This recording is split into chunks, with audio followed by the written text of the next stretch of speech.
Welcome to our class on theory of change. We'll look into defining and measuring impact today. So far, you have already explored the philosophy of shared impact, and you also had a chance to ideate and find solutions to some problems that you see around you through the design thinking process. So today we are going to look at theory of change. Learning objectives for today will be to explore what the theory of change is and why it's useful to think about it. And also we will learn on how to apply the theory of change to our ideas or existing enterprises. So what is the theory of change and why are we bringing this topic to this seminar? Theory of change can be described as steps to achieve the desired outcome or impact. It connects activities to the vision and mission of the company. So it eventually connects the day-to-day activities or products that the company has in place to the vision and mission of the company, to what the company aspires to do. And this is applicable to social enterprises, nonprofit organizations, or other types of organizations. It's a set of assumptions explaining how the change will happen. And this is specifically important for those who intend to make social impact.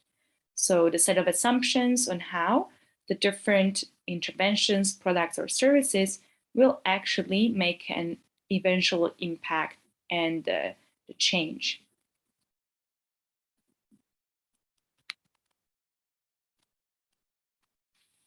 If we were going to think about the theory of change as certain steps of how we can assess a company against this theory of change or how we could create a theory of change, we could think of these 4 steps as our guiding process. Step number 1 is defining the audience. Who are the beneficiaries or customers that we are aiming to reach with our product and service? The second step would be to identify the key elements of our inputs, outputs, outcomes, and impact. So what are the key elements of this theory of change that we have in mind? What do we think that our intervention, service, or product will achieve? And then we could visualize this logic, what we found out with the analysis, to identify in the step 4, the elements that we need to measure, or we need to verify whether or not these assumptions and this visual logic actually make sense, and how much or what kind of impact we are making in this process. Let's go into the practical side of the thing so that you can better connect these 4 steps with the actual practice of creating a theory of change. So how to use a theory of change? The step number 1 would be identifying the primary customer or beneficiary. This might sound very logical and very simple, but sometimes it's not so easy to really know who the customer and beneficiary is, but also what a customer and beneficiary needs. And so this was something that we tackled in the ideation process through the empathy and observation. So before we actually created some ideas in the design thinking process, we also had these elements of empathy and observation that hopefully helped us to understand our customer beneficiary better. And we were devising a solution to meet the needs or desires of the customer and beneficiary. So who is this customer and beneficiary and what do they want is the number 1 question, or what do they need in this process. There are also some marketing tools to even understand your customer and target audience better. And this is specifically useful if you're going to devise the strategies to reach these customers, such as exercises on marketing persona, where you can really narrow down who that customer is down to their name, their income, or the type of employment they hold. And that will even help you better to understand how to reach this customer. So who is your primary customer or beneficiary? And then we will move on to the second step to analyze on the company side and the customer beneficiary side how the whole process of this change would happen.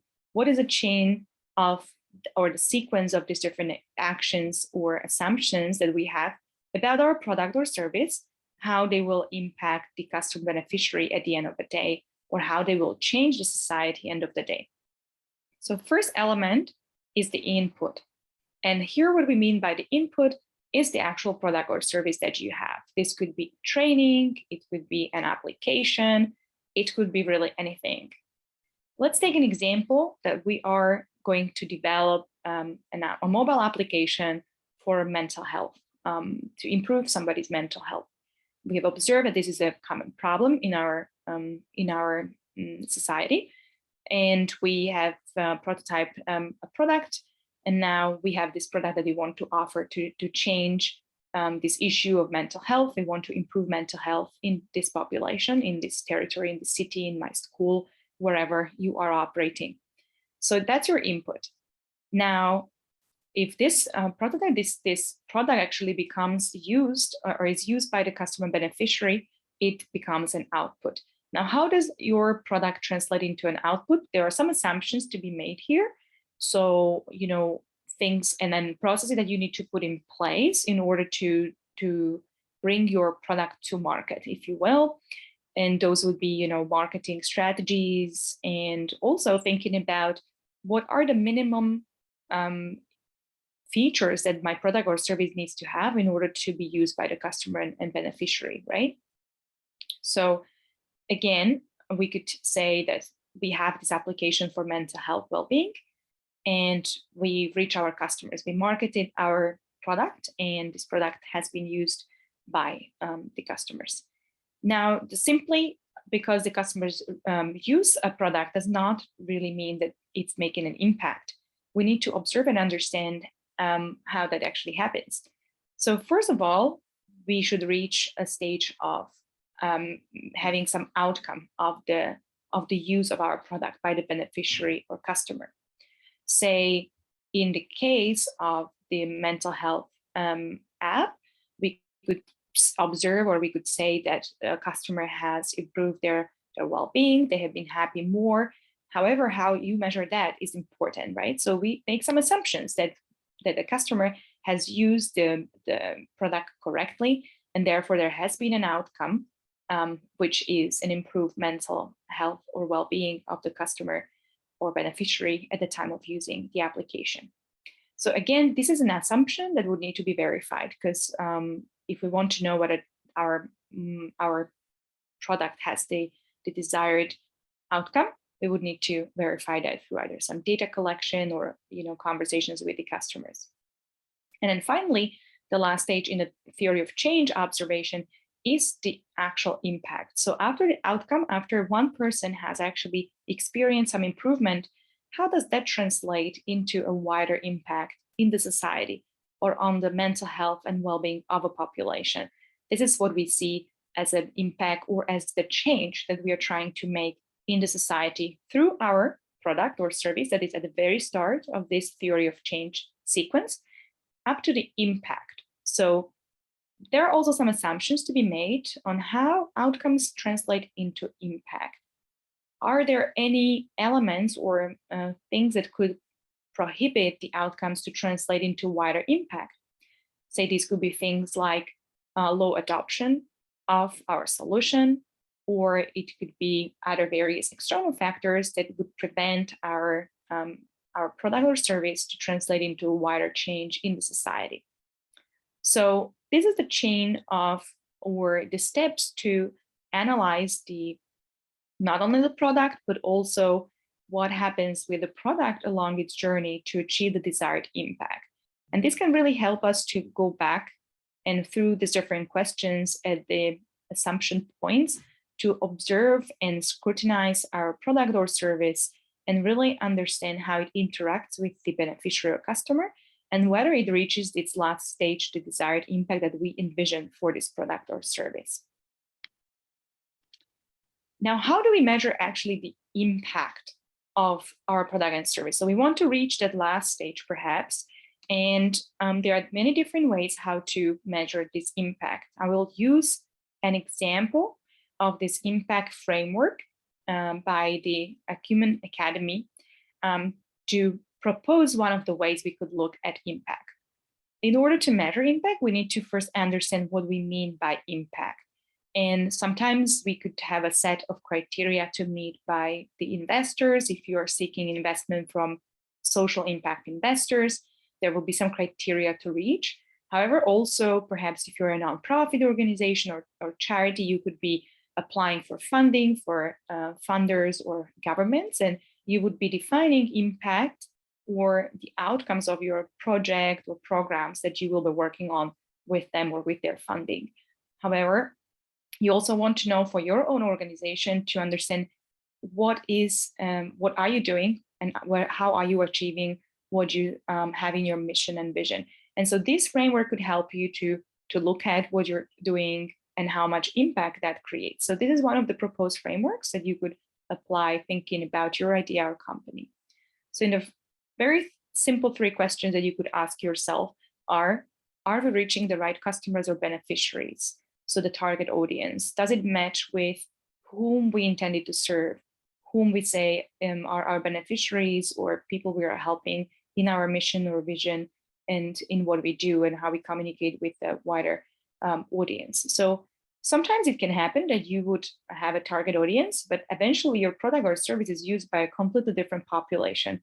You could still be making a positive impact, but you are missing the target audience. So if that's a core to your business because that's what you really care about, that's your inspiration, and you really want to say change the mental health and well-being of students, but your application is actually not ever used by students, then perhaps you need to think about your product and whether it's and how it could reach that population that you want to, or you can pivot and you would be then actually targeting a different audience eventually with your product and service. So as you can tell that this thinking through the theory of change and this impact framework would also help you to pivot early rather than set yourself in stone with your product and service, and would help you to explore how your product and service would be making impact, whom they would be reaching. Second question here would be, how are we reaching, or how many are we reaching?